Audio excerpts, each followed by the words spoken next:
Alors que faire pour guérir d'une fragmentation de l'âme et même les éviter ou faire en sorte qu'elles surviennent dans une moindre mesure? Tel est le sujet d'aujourd'hui.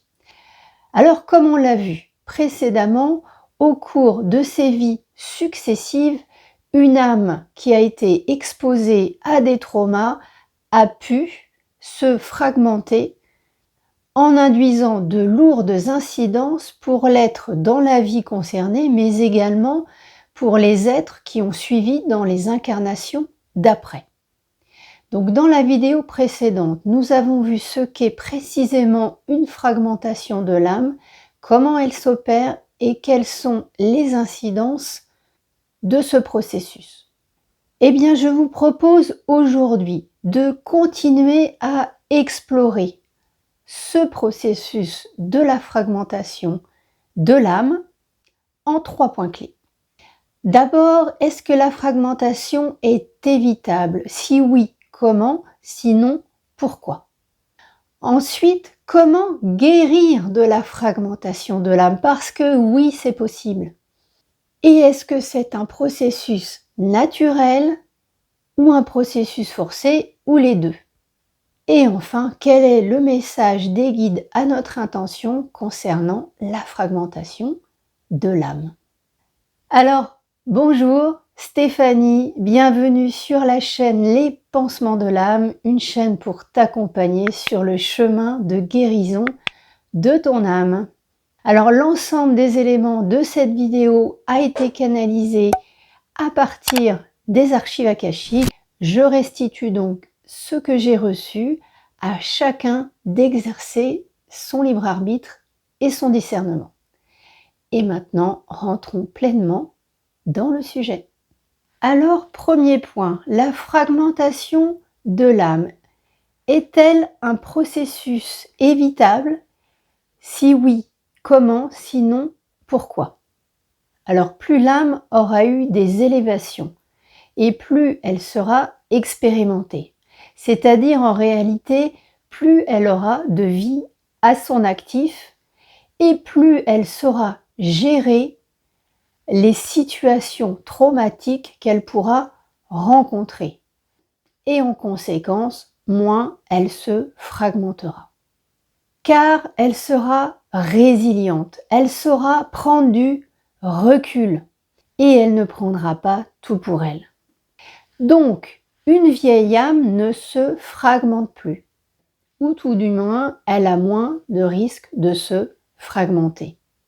Une âme jeune, exposée à un trauma, se fragmentera de manière quasi systématique et de manière inévitable. Pourquoi? Parce qu'elle est plus vulnérable, elle est moins résiliente, elle est plus sensible et elle est moins expérimentée. Donc la fragmentation est un processus naturel dans la vie d'une âme, au même titre qu'un rhume l'est dans la vie d'un enfant. Elle doit passer par là. Et plus elle sera ambitieuse dans le début de son parcours d'incarnation, et plus elle se fragmentera. Et donc, à un moment donné, elle aura un bagage expérientiel suffisant qui fera qu'elle ne se fragmentera plus, elle n'aura plus besoin de se fragmenter, elle arrivera à gérer les situations qu'elle rencontre, quelle que soit quelque part l'amplitude et la gravité des faits. Cela veut dire que les conséquences seront moindres et pour l'âme et pour l'être ou les êtres concernés. Donc les guides m'ont donné une image. Un même choc traumatique générera un séisme émotionnel de l'ordre de 8 sur l'échelle de Richter pour une jeune âme, alors qu'il sera seulement de 3 pour une vieille âme. Et cela uniquement du fait des cycles d'évolution. Et donc ce qui fera la différence entre la jeune et la vieille âme, ça peut être un différentiel de 300 vies par exemple. Donc pour résumer, il n'y a pas grand-chose à faire pour éviter la fragmentation de l'âme. Cela fait partie du cycle d'évolution d'une âme. Et si on fait une autre comparaison, pour être un bon cavalier, il faut tomber 100 fois. Et c'est ce qu'on dit aux jeunes cavaliers qui démarrent. Eh bien, pour une âme, c'est la même chose. Alors, deuxième partie, comment guérir de cette fragmentation de l'âme? Est-ce que c'est un processus naturel et où est-ce qu'il est possible de le forcer? Alors, il faudra du temps à une âme pour qu'elle puisse recoller les morceaux qui sont partis.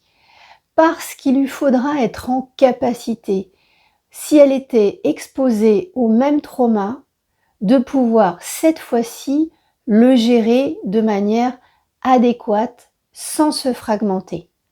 Donc il faut qu'elle ait acquis le capital expérientiel suffisant pour pouvoir rappeler un morceau d'âme parti X vie auparavant. Ce réassemblage, il induira une élévation de l'âme. Mais également, il refera vivre en accéléré le même trauma à l'échelle de l'âme.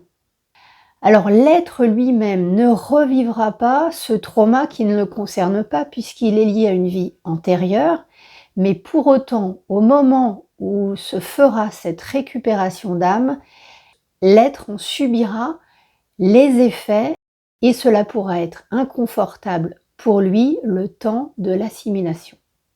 Autrement dit, dans les premières vies de l'âme, qui peuvent être relativement nombreuses, elle se fragmentera plus ou moins souvent, plus ou moins profondément, suivant la difficulté des vies expérimentées. Donc ça dépendra également des ambitions de l'âme.